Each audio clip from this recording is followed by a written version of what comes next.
यह कहानी है रूसी लेखक एंटोन चेखव द्वारा लिखी कहानियों से कमज़ोर। कुछ दिन पहले की बात है। मैंने अपने बच्चों की गवर्नेंस जूलिया को अपने पढ़ने के कमरे में बुलाया और कहा, बैठो जूलिया, मैं तुम्हारी तनख्वाह का हिसाब करना चाहता हूँ। मेरे ख्याल से तुम्हें पैसों की ज़रूरत होगी और जितना मैं तुम्हें अब तक जान सका हूँ, मुझे लगता है तुम अपने आप तो कभी पैसे मांगोगी नहीं, इसलिए मैं खुद तुम्हें पैसे देना चाह रहा हूँ। तो बताओ कितनी फीस तय हुई थी? 30 रूबल ना? जी नहीं, 40 रूबल महीना, जूलिया ने दबे स्वर में कहा। नहीं भाई, 30। मैंने डायरी में नोट कर रखा है। मैं बच्चों की गवर्नेंस को हमेशा 30 रूबल महीना ही देता आया हूँ। अच्छा, तो तुम्हें हमारे यहाँ काम करते हुए कितने दिन हुए हैं? 2 महीने ही ना? जी नहीं, 2 महीने 5 दिन। क्या कह रही हो? ठीक 2 महीने हुए हैं भाई, मैंने डायरी में सब नोट कर रखा है। तो 2 महीने के बनते हैं 60 रूबल। लेकिन 60 रूबल तभी बनेंगे जब महीने में एक भी नागा ना हुआ हो। तुमने इतवार को छुट्टी मनाई है। इतवार इतवार तुमने काम नहीं किया। इतवार को तुम कोलिया को सिर्फ घुमाने ले गई। इसके अलावा तुमने 3 छुट्टियां और ली हैं। जूलिया का चेहरा पीला पड़ता जा रहा था। वह बार बार अपनी ड्रेस की सिकुड़नें दूर करने लगी। बोली एक शब्द भी नहीं। हाँ, तो 9 इतवार और 3 छुट्टियां यानी 12 दिन काम नहीं हुआ। मतलब यह कि तुम्हारे 12 रूबल कट गए। उधर कोलिया 4 दिन बीमार रहा और तुमने सिर्फ तानिया को ही पढ़ाया। पिछले सप्ताह शायद 3 दिन हमारे दांतों में दर्द रहा था और मेरी पत्नी ने तुम्हें दोपहर बाद छुट्टी दे दी थी। तो इस तरह तुम्हारे कितने नागे हो गए? 12 और 7 19। तुम्हारा हिसाब कितना बन रहा है? 41 रूबल, ठीक है ना? जूलिया की आंखों में आंसू छलछला आए। वह धीरे से खांसी, उसके बाद अपनी नाक पोंछी, लेकिन उसके मुंह से एक शब्द भी नहीं निकला। हाँ, एक बात तो मैं भूल ही गया था, मैंने डायरी पर नज़र डालते हुए कहा। 1 जनवरी को तुमने चाय की प्लेट और प्याली तोड़ डाली थी। प्याली का दाम तुम्हें पता भी है? मेरी किस्मत में तो हमेशा नुकसान उठाना ही लिखा है। चलो, मैं उसके 2 रूबल ही काटूंगा।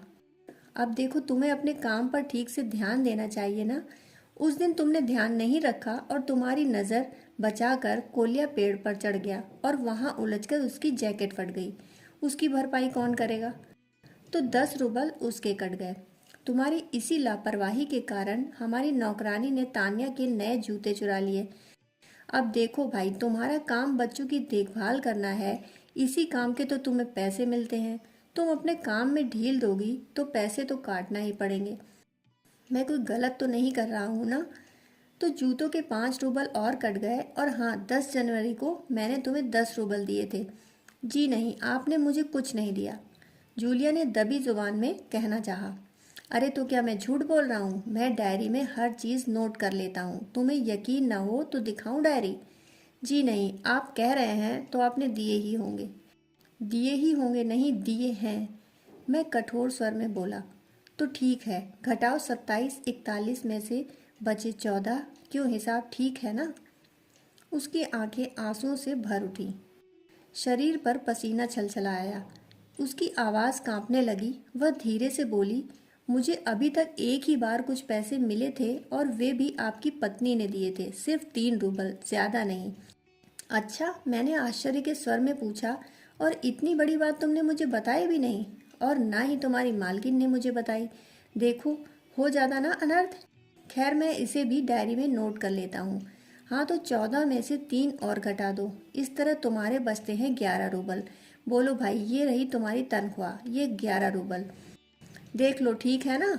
जूलिया ने कांपते हाथों से 11 रूबल ले लिए और अपने जेब टटोल कर इसी तरह उसमें उन्हें ठूस लिया और धीरे से विनीत स्वर में बोली, जी धन्यवाद।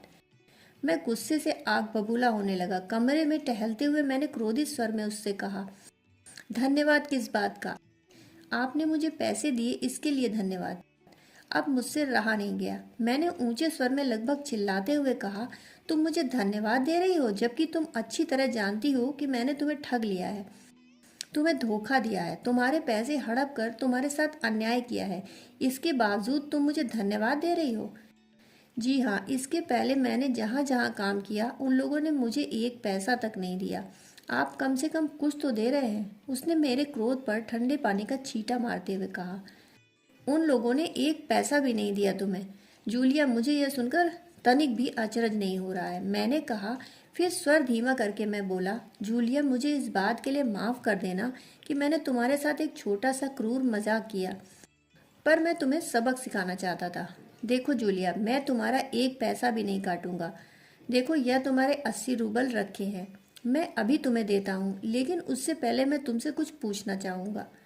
जूलिया, क्या ज़रूरी है कि इंसान भला कहलाए जाने के लिए इतना दब्बू और बोधा बन जाए कि उसके साथ जो अन्याय हो रहा है उसका विरोध तक न करे, बस चुपचाप सारी ज्यादतियाँ सहता जाए? नहीं जूलिया, यह अच्छी बात नहीं है। इस तरह खामोश रहने से काम नहीं चलेगा। अपने आप को बनाए रखने के लिए तुम्हें इस संसार से लड़ना होगा। मत भूलो कि इस संसार में बिना अपनी बात कहे कुछ नहीं मिलता। जूलिया ने यह सब सुना, वह फिर चुपचाप चली गई।